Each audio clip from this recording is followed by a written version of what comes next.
Hey hockey fans, I'm Tyson. This is Dolly TV, and ladies and gentlemen, we find ourselves two sleeps away from things getting underway between Canada and the rest of the tournament field at the IHF World Juniors in Edmonton and Red Deer. And my friends, yeah, it's almost here. That's what I'm getting at.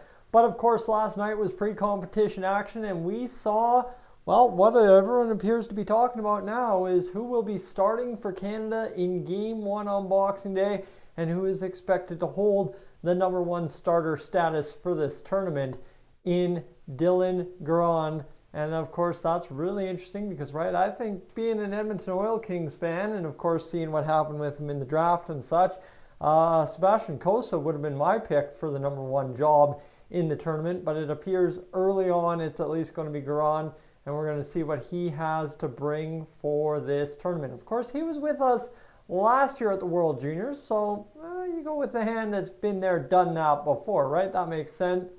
So that's where we're going to see him kind of get that little bit of favoritism for sure, and that's fine. That's not an issue at all. And of course, you look at his stats and his numbers throughout his career in the WHL and his 2 games in the AHL, things should suggest this guy is completely capable of being the guy that delivers the wins in net that carry you to the gold medal round, right? No question about it. Never posting below a 900 save percentage in the WHL with the Kamloops Blazers so far. So, right, you're sitting there, oh, that guy's pretty good so far. And in the past 3 seasons, everything has been above 921 in terms of save percentage.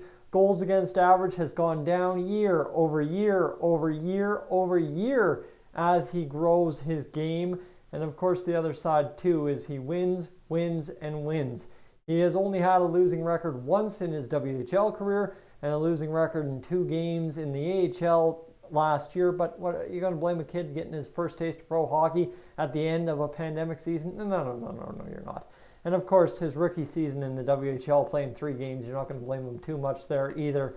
But posting this year a 15-4 record in 19 games, a 15-3 record in 18 games last year, and a .85 goals against average this season. So the promise is there. And of course, if you're a Team Canada fan, you've been through the rigors that are the World Juniors enough times as someone my age or somebody much older, you know that just necessarily because a guy starts the first couple games of the tournament does not mean that he's going to be the starter all the way through, right? You might throw a guy in for a game or 2 against a weaker opponent. You might throw a guy in and he might just steal the show, quite honestly. You never know if that's going to happen or not.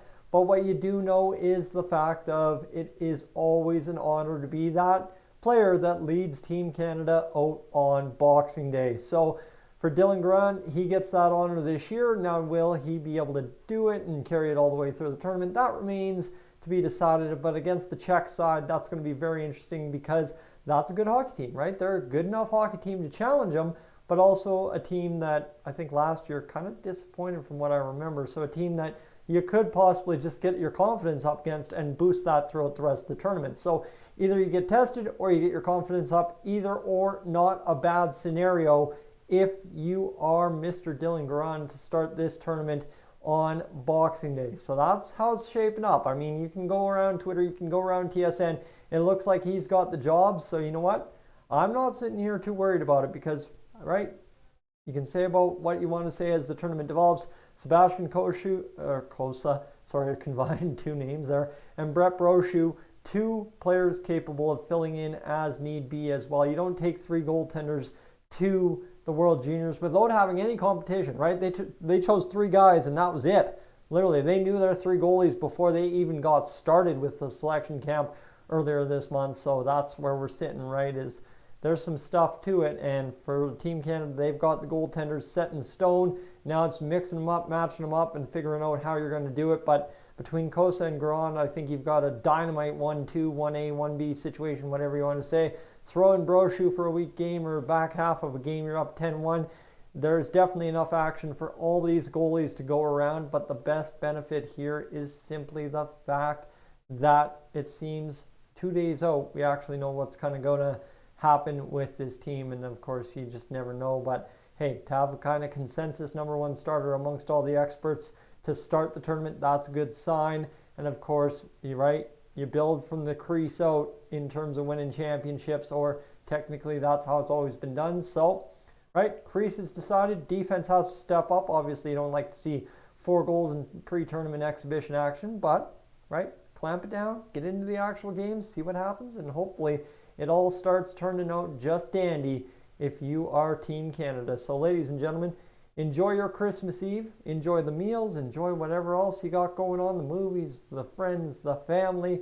And let's enjoy some hockey on Boxing Day. I'll be in touch if there's anything hockey related that I get for Christmas. But until then, Boxing Day, early on in the day. I'm Tyson, this is Stolany TV. I will talk to you then. I'm up on out of here.